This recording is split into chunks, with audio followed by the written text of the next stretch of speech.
Hello, good afternoon students. Welcome to class science. सभी विद्यार्थी कक्षा 10 वाले, जैसा कि मैं पिछले कई दिनों से देख रहा हूँ कि ना तो किसी ने नोट किया है, ना ही बच्चे पढ़ाई में इंटरेस्ट ले रहे हैं। तो देखिए, आपकी कक्षाएं आने वाले कुछ मंथ तक ऐसे ही चलेंगी, इसलिए आपको पढ़ाई में इंटरेस्ट लेकर के तरीके से पढ़ना तो पड़ेगा ही। देखो भाई, चलो आगे बात करते हैं भोजन एवं मानव स्वास्थ्य। जैसा कि मैंने आपको बताया था कि ये आपका चैप्टर है 4 नंबर का, एक क्वेश्चन प्लस 3, मतलब एक तो आएगा, इसमें से 1 नंबर का क्वेश्चन आएगा और एक आएगा 3 नंबर का प्रश्न आएगा। ठीक है भाई, चलो बात करते हैं आगे। आपको मैंने उस दिन बताया था कुपोषण के बारे में। किसके बारे में? कुपोषण के बारे में।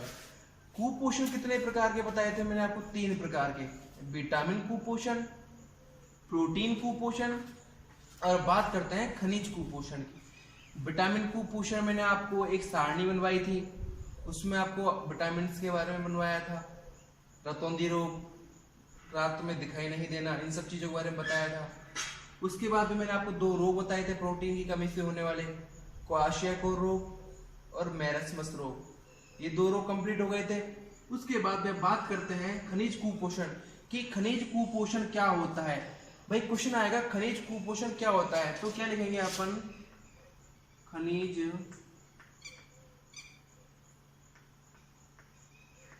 की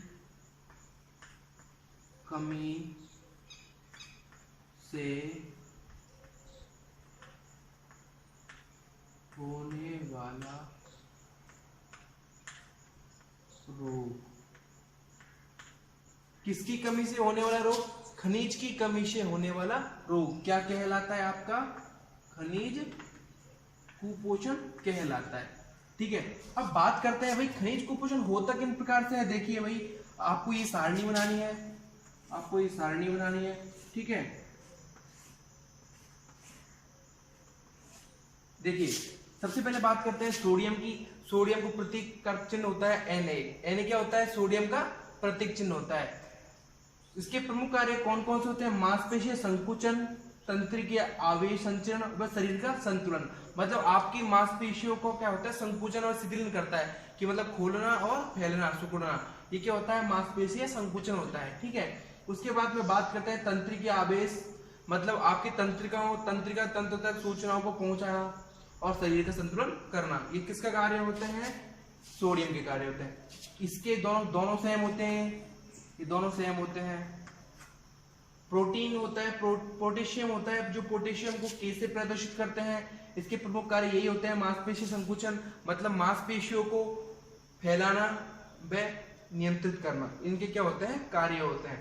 तंत्र के आवेश संचरण, सूचनाओं को पहुंचाना, उसके बाद शरीर का संतुलन बनाए रखना। ठीक है, अब बात करते हैं कैल्शियम की। आपको पता है कैल्शियम जो होता है आपकी हड्डियों को क्या करता है? मजबूती प्रदान करता है और दांतों को मजबूती प्रदान करता है।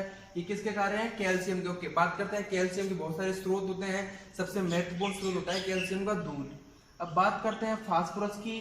फास्फोरस को पी से शो ऑफ करते हैं, और बाद में बात करते हैं इसके कार्य की। कैल्शियम और हड्डियों के लिए बहुत ही महत्वपूर्ण होता है कौन? फास्फोरस। इन दोनों का कार्य भी क्या होते हैं? सेम हुए। अब बात करते हैं लौह तत्व की।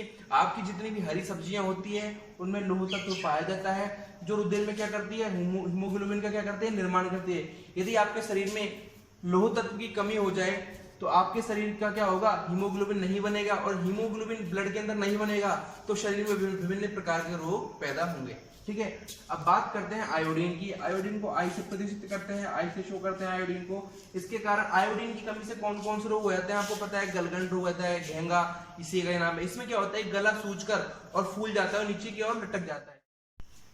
तो देखिए, बात करते हैं, ये कंप्लीट हो चुका है आपका। अब बात करते हैं लौह तत्व की कमी से। भाई लौह तत्व की कमी से क्या होता है? रक्तहीनता। क्या होता है? रक्तहीनता, एनीमिया रोग हो जाता है, चेहरा पीला पड़ जाता है। ठीक है, ये आपका क्लियर हो गया। रक्तहीनता, एनीमिया रोग हो गया, किसकी कमी से? लौह तत्व की कमी से। अब बात करते हैं आयोडीन की कमी से। आपको बताया था मैंने, आयोडीन की कमी से कौन सा? घेंगा, गलगंड रोग, थायराइड की क्रिया कैसी होती है? मंद रहती है। तो ठीक है बच्चों, आपको मैंने सारी चीज बता दी थी। संतुलित भोजन के बारे में बता दिया, कार्बोहाइड्रेट, वसा, प्रोटीन, खनिज लवण, विटामिन, ये सारे क्या होता है? संतुलित भोजन के अंदर होते हैं। फिर आपको मैंने बताया था कुपोषण के बारे में। कुपोषण 3 प्रकार के होते हैं, कुपोषण 3 प्रकार के होते हैं भाई। कौन कौन से कुपोषण होते हैं देखिए, वापस बात कर लेते हैं। विटामिन कुपोषण, विटामिन कुपोषण के बाद में बात कर लेते हैं प्रोटीन कुपोषण, और प्रोटीन कुपोषण के बाद में अगला कुपोषण आ गया खनिज कुपोषण। ये 3 प्रकार के आपके कितने हो गए, क्या हो गए, 3 प्रकार के कुपोषण हो गए, ठीक है। अब आपको मैंने विटामिन कुपोषण में क्या किया था, सारनीवन बाई थी, जिसके कारण रतौंधी रोग होता था। रतौंधी में क्या होता था, क्या नाइट ब्लाइंडनेस था, मतलब रात्रि कालीन में या फिर प्रकाश की उपस्थिति में दिखाई नहीं देना। ये क्या होता था, ये क्या होता था, नाइट ब्लाइंडनेस, मतलब अंधापन, आंखों से दिखाई नहीं देना, ठीक है। अब अपन बात करते हैं बच्चों प्रोटीन कुपोषण की। तो प्रोटीन कुपोषण भी 2 प्रकार से हो गया, उसमें 2 रोग हो रहे हैं। कौन कौन से 2 रोग हो रहे हैं, क्वाशियाकोर रोग और मेरस्मस रोग, 2 रोग हो रहे हैं, ठीक है। क्वाशियाकोर रोग में क्या हो रहा था कि छोटे बच्चों का पेट फूल जाता था, ठीक है। अब मेरस्मस रोग में आपको मैंने बताया ही था, ठीक है। अब बात करते हैं इसके अंदर खनिज कुपोषण की।